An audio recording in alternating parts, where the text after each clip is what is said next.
안녕하세요. 구민아침마입니다. 자, 오늘은 햇살론 자격 조건에 대해서 알려드릴까 합니다. 햇살론은 현재 취급하고 있는 은행을 보자면, 은행이 상호금융사하고 그리고 저축은행에서 취급을 하고 있죠. 이 두 곳은 다 이금융권에 속해요. 여기에서만 취급합니다. 햇살론은. 그 외에는 취급 안 해요. 자, 그런데 정부에서 처음에 이 햇살론을 만들었을 때 정말 웬만한 서민들은 다 이용할 수 있게끔 만들었어요. 서민들 입장에서는 반가운 소식이죠. 그런데 이 만들어 놓은 이 가이드대로 이 금융사들이 진행을 좀 해보니까, 오이구, 이게 뭐야. 연체율이 너무 많이 올라가 버리는 거예요. 왜냐하면 진짜 소득이라고 조금만 증빙되고 뭐 취직 이런 게 조금만 증빙돼 버리면 누구나 해줄 수 있게끔 만들어 놨거든요. 근데 그 올라간 연체율은 누가 책임질 거예요? 책임질 수 있는 정부가 책임지지는 않죠. 그러다 보니까 금융사들이 따로 가이드를 다 만들었어요. 이 금융사들이 자기들 입맛에 맞춰서. 그러다 보니까 우리나라 이 상호금융이라면 신협, 새마을금고, 그 단위수협, 단위농협, 산림조합, 거기에다가 저축은행까지. 그러니까 금융사는 어마어마하죠. 이 모든 금융사들이 다 자기들 맛에 맞게끔 가이드를 수정을 합니다. 그러면 제가 그 모든 금융사의 가이드를 다 했냐? 절대 모르죠. 알 수가 없죠. 하지만 큰 틀에서는 거의 비슷해요. 근데 세부적으로 거기서 조금씩 바뀌죠. 그러다 보니까 제가 이 많은 금융사들의 가이드를 다 말씀드리기는 어렵고, 또한 정부에서 처음 만들어 놓은 가이드대로 얘기하자면 제가 말씀드린 내용대로라면은 다 웬만하면 수익이 나야 되는데 그게 또 아니거든요. 그렇기 때문에 제가 오늘 안내해드릴 이 자격 조건은 제가 취급하고 있는 금융사에서 만든 가이드입니다. 거기에 따른 자격 조건이죠. 그렇게 제가 알려드릴까 합니다. 참고로 제목을 보면 직장인 햇살론이에요.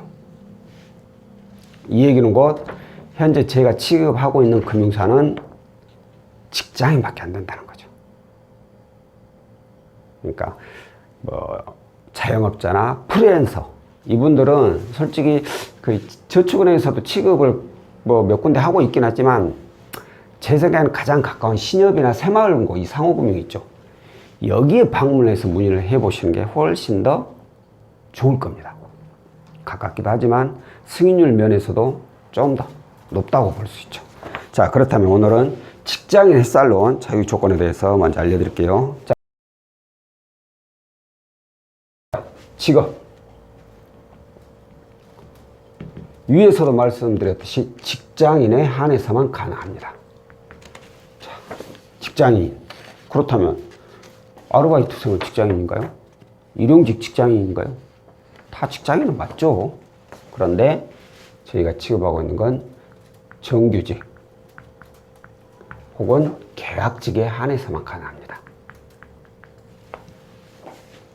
그러니까 일반 아르바이트생이나 일용직, 이분들은 좀 어렵습니다.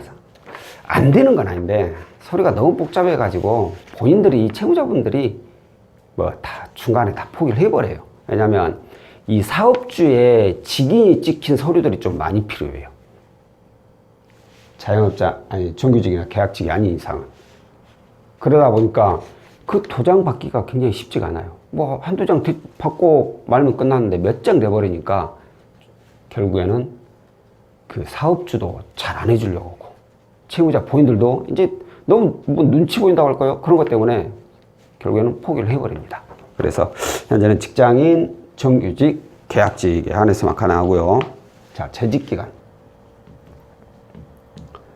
재직기간은 3개월 이상이면 됩니다.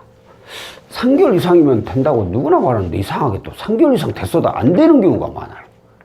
그 이유가 뭐냐면 이게 이제 소득 증빙을 하는 건데, 급여를 만약 4대 보험이 적용이 안 되는 분들은 급여가 정상적인 급여 4대 안 되는 분들은 정상적인 급여가 3번 통장에 찍혀야 돼요. 이 얘기는 뭐냐면, 예를 들어서 급여일이 말일이야. 근데 내가 입사일이 중순에 입사를 했어. 그럼 말일날 급여는 나오는데 한 달치가 나오는 게 아니라 중순에 입사했으니까 절반밖에 안 나오는 거잖아. 그럼 이건 제의를 해버려요.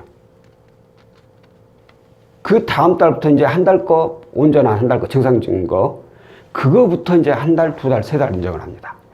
그리고, 4대 보험 적용되는 분들은 건강보험료 납부 확인서라고 있어요.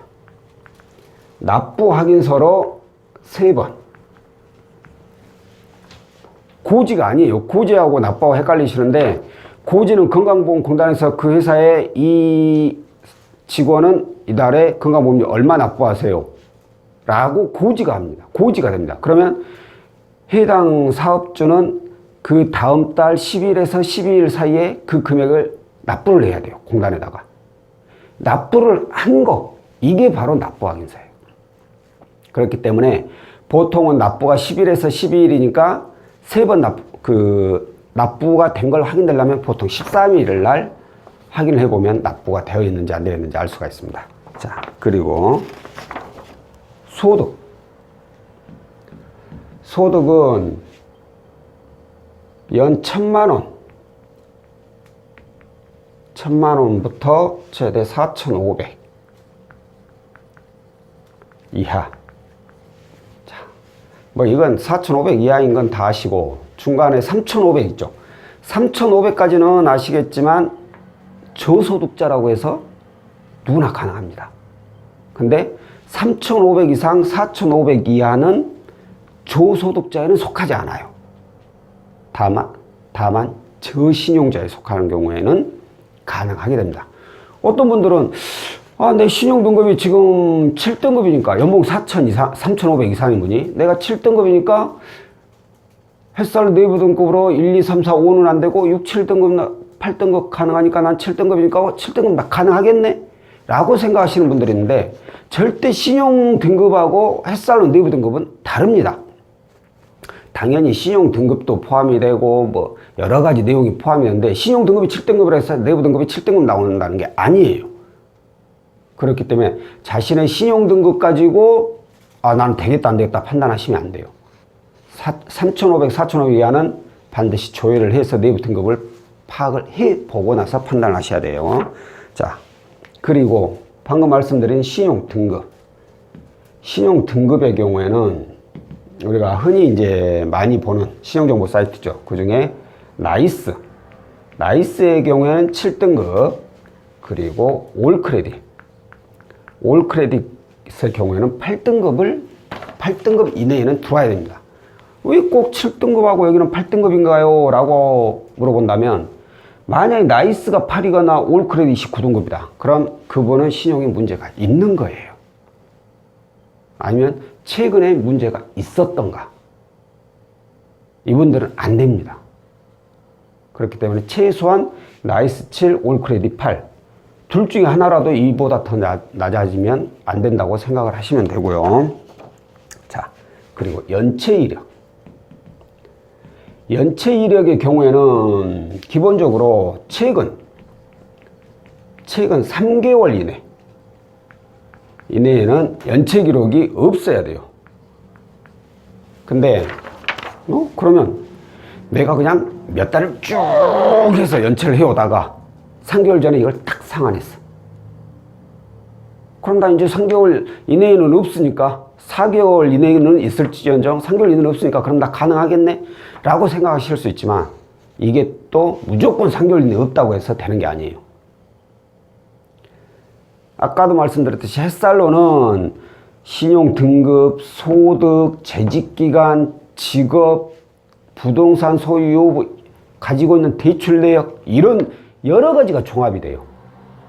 그러다 보니까 아무래도 최근 연체 3개월 이내는 아니지만 연체 기록이 많아가지고 신용이 좀 안 좋으신 분들, 비록 7, 8등급에 들어오지만 굉장히 연체 기록이 많아.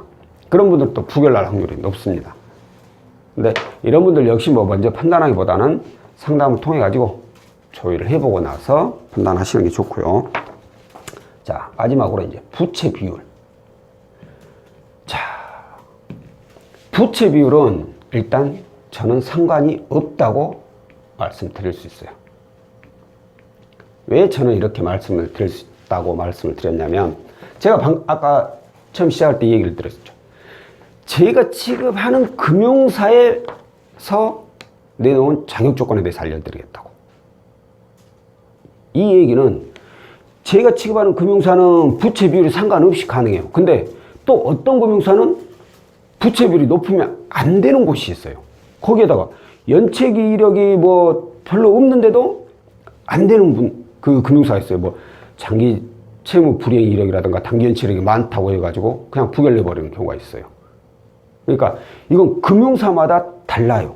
다만 제가 취급하는 금융사는 부채 비율에 상관없이 진행이 가능하다라는 거죠. 자, 부채 비율까지 말씀드렸고요. 자, 오늘은 직장인입니다. 그 자영업자나 프리랜서는 가까운 신협이나 새마을금고에 방문해 보시라고 말씀드렸고요. 저는 직장인 햇살론에 대한 자격 조건에 대해서 안내를 해드렸고요. 다음번에는 또 다른 내용으로 찾아뵙도록 하겠습니다. 고맙습니다.